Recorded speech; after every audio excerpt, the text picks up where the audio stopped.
Bom dia, tudo bem? Então vamos lá, nós estamos na página 27, de Sócrates a Platão e variações da dialética. Então, assim, os filósofos pré-socráticos, eles tentavam, através já do racionalismo e não do miticismo, eles já tentavam explicar todo o processo cosmológico através da arqué da physis, que é o quê? Que é eu achar o princípio de tudo. Da onde surgiu tudo? Por que surgiu tudo? E Sócrates, ele pretende, através da filosofia,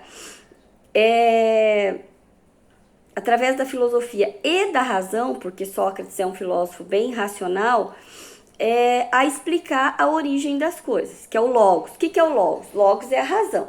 Então, antes eles acreditavam em mito e depois eles passaram para o logos. Eles começaram a utilizar a razão. Então, nem tudo são os deuses. Grande parte do que acontece na minha vida sou eu. Então, será que eu uso a razão? Ou será que eu ajo sempre por impulso? E nessa construção, isso tudo aconteceu no período clássico, certo? Da história antiga. Nessa época surgiu o sofista. O que era o sofista? O sofista era aquela pessoa que tinha o dom da oratória. Então ele conseguia falar muito bem. E através da fala, ele conseguia manipular as pessoas para que elas acreditassem naquilo que eles estavam falando. Muita gente, muitos filósofos, alguns filósofos acham que os sofistas eram manipuladores. Outros já acham que os sofistas eram pessoas que tinham o dom da palavra e ele tinha um poder maior de persuasão, de convencimento, tá? Aí aqui tá aqui, ó. O termo sofista pode ser traduzido como sábio. Assim, os sofistas são sábios e detêm as ferramentas de argumentação, pois a retórica enquanto arte de persuasão, que eu já falei que ele sabe persuadir, a partir de instrumento linguístico. Então, através da fala, ele consegue convencer você. Muita gente contratava esse sofista. Então, por exemplo, o Diego, ele é um filósofo, ele sabe muito, mas ele não consegue expressar aquilo que ele sabe. Então ele ia contratar um sofista e esse sofista ia ensinar o Diego a falar, a expor aquilo que ele está sentindo, a expor a ideia dele de uma forma convincente.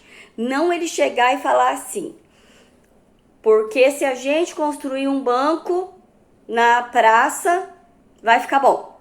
Não. Ele vai ter que explicar o que é o banco, qual a utilidade do banco, por que o banco vai ser bom na praça e tudo mais, certo? Então ele vai convencer as pessoas que se ele fizer um banco, vai ser bom. Tá? Tô com a renite meio atacada hoje. Então, assim, esses sofistas, a retórica deles, a argumentação deles era muito boa. Então, ele prendia a atenção das pessoas na ágora, que era onde eles se reuniam para fazer os discursos políticos deles. Lembrando que o homem que não gostasse de política, que era considerado cidadão, e ele não gostasse de política, ele era considerado um inútil. Então, o que era isso? O Diego, ele não gosta de política, mas ele é considerado cidadão. Ele não vai querer ser considerado como inútil. Então, ele vai contratar um sofista para ensinar ele a falar. Que aí ele não vai ter problema nenhum na sociedade ateniense. O exercício pelo sofista cadê? Aqui fala bem assim, ó. Que exercido pelo sofista e, consequentemente, na guinada efetiva por Sócrates na investigação. Então, assim, o sofista ele só não pode simplesmente chegar e falar alguma coisa sem ele ter conhecimento. Ele vai estudar, ele vai pesquisar tudo para poder falar sobre aquele assunto. Então, não é tão simples assim, eu tenho o dom de convencimento, então eu vou lá e falo que a abobrinha é feita de pedra e tá tudo certo. Não, não é assim, tá? Ele vai dar aula dele, ele vai explicar o conteúdo dele baseado no que ele estudou. Ele não pode só falar por falar. Nesse período tinha o debate. O que é o debate? São duas pessoas conversando sobre um assunto que elas entendem muito. Mas só que eu sei uma coisa e o outro sabe outra. E a gente vai debater, argumentar. E os sofistas, eles eram muito bons para os argumentos, porque ele não ficava, como se diz, em saia justa tão fácil, certo? Sem saber o que falar. E aí, eles falam das técnicas, né, que você tinha que usar para um discurso, que você tinha que convencer, que você tinha que planejar esse discurso e que você tinha que ficar preparado para as supostas perguntas, né, que poderia ocorrer.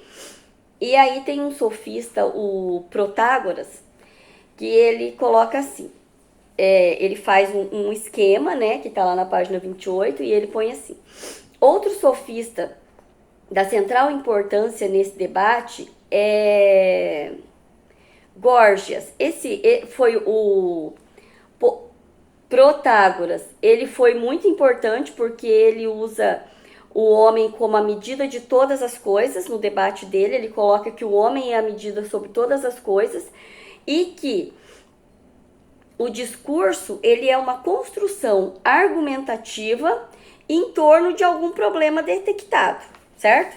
Então, para eu fazer um discurso, eu tenho que ter um argumento em torno de algum problema. Eu não posso fazer um discurso sem ter problema nenhum. Então, tem que ter uma problematização ali.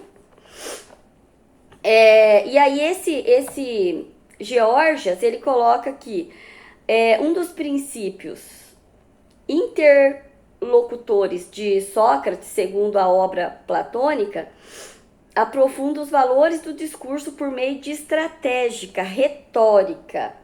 Então, assim, eu tenho que ter uma estratégia para falar. E eu tenho que conhecer o meu adversário, porque daí eu sei como que ele é e eu sei quais os argumentos que eu posso usar na hora do debate, que o debate era verbal, para que eu saia bem nesse debate, certo?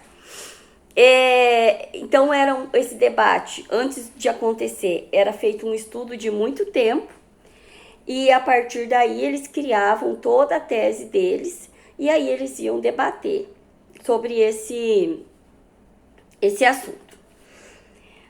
A dialética de Sócrates, ela estabelecia... o que é a dialética? A dialética já é o debate em si. Sou eu defender o meu ponto de vista em alguma coisa, só que eu não posso usar o achismo, eu tenho que utilizar somente o meu conhecimento. Jamais eu acho tal coisa, não, eu sei que é assim. E a partir daí ele fazia um diálogo, né, com outra pessoa, e aí eles iam, às vezes nesse debate, eu podia aprender muito, como eu podia ensinar muito, como eu podia ver que o meu ponto de vista em relação àquele assunto, ele estava errado. Então, assim, na realidade, era para ser uma troca de conhecimento, tá? Uma troca de conhecimento, onde você vai avaliar se o seu pensamento sobre aquilo é bom ou é ruim. Então, isso é mais ou menos a nossa aula de hoje, tá? Beijo!